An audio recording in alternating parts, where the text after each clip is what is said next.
मैं नसीम खान सीक्विन के साथ काम कर रही हूँ। हम रूरल अर्बन दोनों एरियाज में काम करते हैं। मैं ख़ास तौर से दिल्ली के जामिया नगर के इलाके में बात करना चाहूँगी। बहुत सारे इश्यूज़ हैं, बहुत सारे लोग समझते भी हैं, लेकिन क्योंकि हम ग्राउंड पे काम करते हैं तो मैं कुछ ग्राउंड रियलिटीज़ के बारे में बात करना चाहती हूँ।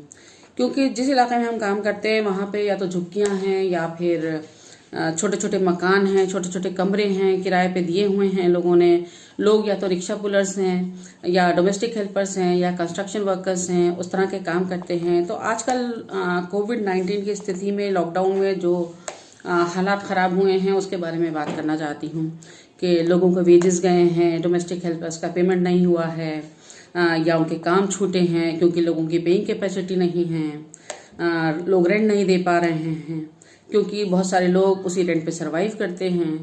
तो इस तरह की सिचुएशंस तो हैं ही हैं। डिस्टेंसिंग उसमें नहीं हो पा रही है क्योंकि छोटे छोटे कमरे में कई लोग रहते हैं, घबरा के बाहर आते हैं तो पुलिस मारती है, अंदर जाते हैं तो वेंटिलेशन नहीं है, फिर डिस्टेंसिंग भी का भी बहुत बड़ा सवाल है। तो ये सारे इश्यूज़ के अलावा खाने पीने का, सर्वाइवल के इश्यूज़ हैं जिसमें कि लोगों को बहुत लोग हैं जो खाना बांट रहे हैं, राशन बांट रहे हैं, हम लोग भी उसमें शामिल हैं। लेकिन कितने दिन के लिए काम नहीं है तो लोगों की कोई सेविंग नहीं थी, लोग इकट्ठा सामान नहीं खरीद पा रहे हैं तो बार बार छोटी छोटी चीज़ के लिए उन्हें बाहर आना पड़ता है। उसके अलावा ठीक है, खाना और राशन कहीं से मिल जाता है, हो जाता है, लेकिन बहुत बड़े इश्यूज और भी हैं जो कि अनदेखे रह जाते हैं। जैसे घर में छोटे बच्चे हैं, उनके लिए दूध नहीं है, दूध कहीं से नहीं मिलता है, कहीं से अरेंज भी करते हैं तो घर में फ्रिज नहीं है, उसको सेव करके नहीं रख सकते हैं। फिर उसके बाद गैस नहीं है खाना बनाने के लिए, गैस के लिए सपोर्ट कौन करेगा, खाना कैसे पकेगा, इस तरह के बहुत सारे इश्यूज हैं। फिर उसके बाद लोगों के काम बहुत ज़्यादा छूट रहे हैं। यहाँ पर मेल ईगो सामने आती है।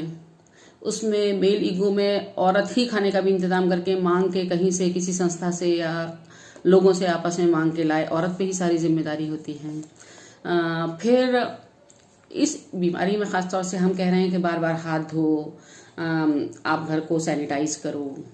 तो घर को सैनिटाइज करने के लिए, हाथ धोने के लिए साबुन की ज़रूरत होती है, कपड़े धोने हैं, साफ़ सुथरा रहना है तो उसके लिए भी साबुन की ज़रूरत होती है, सैनिटाइज़र की ज़रूरत है, फिनाइल की ज़रूरत है। वो सब कहाँ से आएगा ये बताइए आप? जब खाने पीने के ही हालात ख़राब हैं तो ये सब कहाँ से आएगा? तो मुझे लगता है वो संस्थाएं जो इस तरह के लोगों को क्राइसिस में सपोर्ट करने के लिए सामने आई हैं, उनका राशन बेशक बहुत इंपॉर्टेंट इशू है, लेकिन साथ में और इश्यूज़ को भी एड्रेस करना ज़रूरी है। मैं जानती हूँ हर एक मसले का हल हमारे पास नहीं है, लेकिन कम से कम मिलके शायद हम बहुत सारे मसलों का हल निकाल सकते हैं। और जो हम नहीं निकाल पाए उसके लिए सरकार के पास जाना ज़रूरी है, हम सबको एक साथ एडवोकेसी के लिए जाना ज़रूरी है। तो मैं चाहती थी इन चीज़ों पे ध्यान दिलाना। रूरल एरिया में भी बहुत सारे इश्यूज़ हैं, जैसे कि जो खेतीहर मजदूर हैं वो, उनकी खेती सही से नहीं हो पा रही है, मजदूरी नहीं मिल रही है, तो वहाँ भी प्रॉब्लम्स हैं। लोग सब माइग्रेट करके आए हुए हैं। यहाँ भी दिल्ली में भी वो वाला इशू है, माइग्रेट करके आए हुए हैं, राशन कार्ड नहीं है, ई कूपन के लिए कोशिश कर रहे हैं, वो वेटिंग में जा रहा है, या राशन कार्ड दिखा रहा है कि ऑलरेडी बना हुआ है तो वो दूसरे स्टेट का है।